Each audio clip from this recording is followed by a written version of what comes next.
ಉಡಾಯಿಸೋ ಖಾರ ಬಣ್ಣ ರುಚಿಯನ್ನು ನೀಡುತ್ತದೆ. ಮೆಣಸಿನ ಪುಡಿ ಚಿಂದಿ ಉಡಾಯಿಸೋ ಖಾರ ಬಣ್ಣ ರುಚಿ.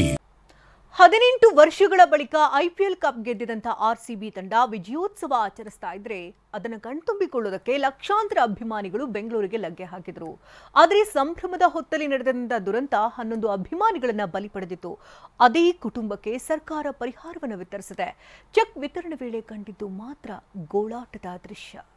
ಮಗಳನ್ನ ನೆನೆದು ತಂದೆ ಕಣ್ಣೀರು, ಮಗನ ಕನಸು ನೆನೆದು ಅಪ್ಪನ ಗೋಳಾಟ. ಆರ್ಸಿಬಿ ದುರಂತ ಅಧ್ಯಾಯ 11 ಮನೆಯಲ್ಲಿ ಕಣ್ಣೀರು ಹರಿಸಿದೆ. ಇದರ ನಡುವೆ ಸರ್ಕಾರ ನಿನ್ನೆ ಪರಿಹಾರದ ಚೆಕ್ ವಿತರಿಸಿದ್ದು, ಚೆಕ್ ಪಡೆಯುವಾಗಲೇ ಹಲವರು ಬಿಕ್ಕಳಿಸಿದ್ರು.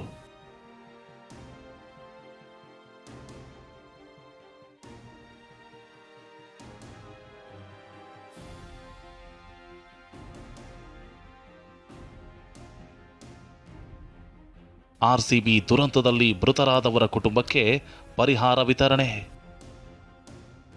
ದುರಂತದಲ್ಲಿ ಮಕ್ಕಳನ್ನ ಕಳೆದುಕೊಂಡವರ ಕಣ್ಣೀರು. ತುಮಕೂರು ಜಿಲ್ಲೆ ಕುಣಿಗಲ್ ತಾಲೂಕಿನ ನಾಗಸಂದ್ರದ ದೇವರಾಜ್ ತನ್ನ ಮಗ ಮನೋಜ್ಗೆ ಉತ್ತಮ ಶಿಕ್ಷಣ ಕೊಡಿಸಬೇಕು ಅಂತ ಬೆಂಗಳೂರಿನಲ್ಲಿ ಬಂದು ನೆಲೆಸಿದ್ರು. ಪಾನಿಪುರಿ ವ್ಯಾಪಾರ ಮಾಡ್ತಾ ದೊಡ್ಡ ಕಾಲೇಜ್ಗೆ ಮಗನನ್ನ ಸೇರಿಸಿದ್ರು. ಆದರೆ ಜೂನ್ 4ರಂದು ನಡೆದ ಕಾಲ್ತುಳಿತಕ್ಕೆ ಮನೋಜ್ ಬಲಿಯಾಗಿದ್ದಾನೆ.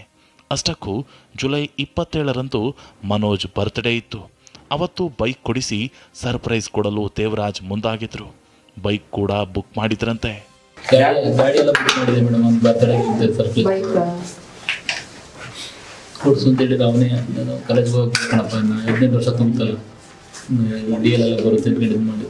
ಇನ್ನು ಮನೋಜ್ ತಂದೆಗೆ ತುಮಕೂರು ಡಿಸಿ 25 ಲಕ್ಷ ರೂಪಾಯಿ ಮೊತ್ತದ ಪರಿಹಾರ ಚೆಕ್ ವಿತರಿಸಿದ್ರು. ಚೆಕ್ ಪಡೆದ ದೇವರಾಜ್ ಪರಿಹಾರಕ್ಕಿಂತ ಅವತ್ತು ಭದ್ರತೆ ಕೈಗೊಳ್ಳಬೇಕಿತ್ತು ಅಂತ ಕಣ್ಣೀರು ಹಾಕಿದ್ರು. ಏನೇ ಮಾಡಿದ್ರು ದುಡ್ಡು ಕೊಟ್ಟರೆ ಇದಾಗಲ್ಲ ಸರ್, ಯಾವುದು ಬರಲ್ಲ. ಮೊದಲೇ ಮಾಡಬೇಕಾದ್ರೆ ಮುನ್ನೆಚ್ಚರಿಕೆ ಕ್ರಮ ವಹಿಸಿ ಮಾಡಿ ಅಷ್ಟು ಸಾಕು. ನಮ್ಮಂಥದ್ದು ಎಷ್ಟೋ ಜನ ಇರ್ತಾರೆ, ಒಬ್ಬೊಬ್ಬರು ಮಕ್ಕಳಿರೋರು ಹೋಗ್ಬಿಟ್ರೆ ಅವ್ರ ಪರಿಸ್ಥಿತಿ ಹೆಂಗಿರುತ್ತೆ ಅಂತ ಸ್ವಲ್ಪ ಯೋಚನೆ ಮಾಡ್ಬೇಕು ಸರ್. ಅವರು ನಮಗೆ ಒಬ್ಬನೇ ಮಗ ಸರ್, ಒಬ್ಬನೇ ಮಗಳು ಇದ್ದಿದ್ದು. ಮಗ ಇನ್ನೊಂದು ವರ್ಷ ಅಷ್ಟೇ, 2 ವರ್ಷ ಮುಗಿದ್ರೆ ಎಜುಕೇಷನ್ ಮುಗಿಯೋದು. ಅವ್ನ ಕೆಲಸಗಳೆಲ್ಲರೂ ಚೆನ್ನಾಗಿ ನನಗೂ ಬೆನ್ನೆಲುಬಾಗಿ ನಿಂತ್ಕೊಳ್ತೇನೆ ಅಂತ ನನಗೂ ಆಸೆ ಇತ್ತು. ಎಷ್ಟೇ ಪರಿಹಾರ ಕೊಟ್ಟರು ಮಗಳು ಬರೋದಿಲ್ಲ ಅಂತ ಕಣ್ಣೀರು.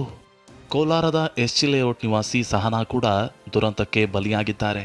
ಅವರ ಮನೆಗೆ ತೆರಳಿದ ಜಿಲ್ಲಾಧಿಕಾರಿ 25 ಲಕ್ಷದ ಚೆಕ್ ಕೊಟ್ಟರು. ಮಗಳನ್ನ ನೆನೆದು ಕಣ್ಣೀರು ಹಾಕಿದ ತಂದೆ, ನನ್ನ ಮನೆ ಮಾರಿದ್ರೆ ಹಣ ಪರಿಹಾರದಷ್ಟು ಹಣ ಬರುತ್ತೆ, ಆದರೆ ಮಗಳು ವಾಪಸ್ ಬರಲ್ಲ ಅಂತ ದುಃಖಿತರಾದರು. ಸರ್, ಪರಿಹಾರ ನಾನು 10 ವರ್ಷ ನಮ್ಮ ಮನೆ ಜಮೀನು ಮಾರಿ ಕೊಡ್ತೀನಿ. ನಮ್ಮ ಮಗುನ ಕೊಡಿಲಿ ಸರ್. ಜಮೀನಿದೆ, ಮನೆ ಇದೆ, ಮಾರಿ 10 ವರ್ಷ ಕೊಡ್ತೀವಿ. ನಮ್ಗೆ ಪರಿಹಾರ ಬೇಕಾಗಿರಲಿಲ್ಲ ಸರ್, ನಮ್ಗೆ ಅವಶ್ಯಕತೆ ಇಲ್ಲ. ನಮ್ಮ ಮಗು ಹೋಯ್ತೆ, ಮಗುಕ್ಕಿಂತ ಎಷ್ಟು ಪರಿಹಾರ ಕೊಟ್ಟರೆ ಆದರೂ ಸಮ. ಮಂಡ್ಯದ ರಾಯಸಮುದ್ರದ ಪೂರ್ಣಚಂದ್ರ ಕುಟುಂಬಕ್ಕೂ ಪರಿಹಾರದ ಚೆಕ್ ನೀಡಲಾಯಿತು.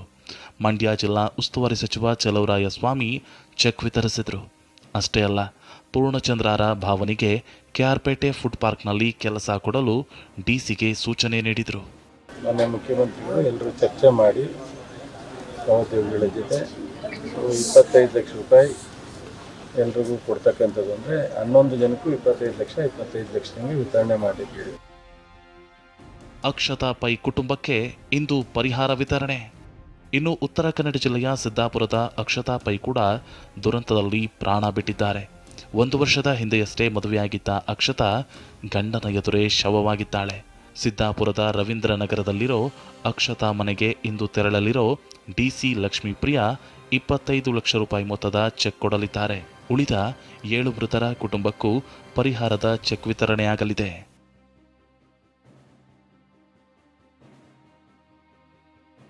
ಮೃತರ ಕುಟುಂಬಕ್ಕೇನೋ ಸರ್ಕಾರ ಪರಿಹಾರ ಕೊಟ್ಟಿದೆ. ಆದರೆ ಮಕ್ಕಳ ಸಾವಿನ ನೋವಿನಲ್ಲಿರೋ ಪೋಷಕರು ಈ ಹಣ ನಮ್ಮ ಮಕ್ಕಳನ್ನ ಬದುಕಿಸಿಲ್ಲ ಅಂತ ಕಣ್ಣೀರು ಹಾಕ್ತಿದ್ದಾರೆ. Bureau report, TV9.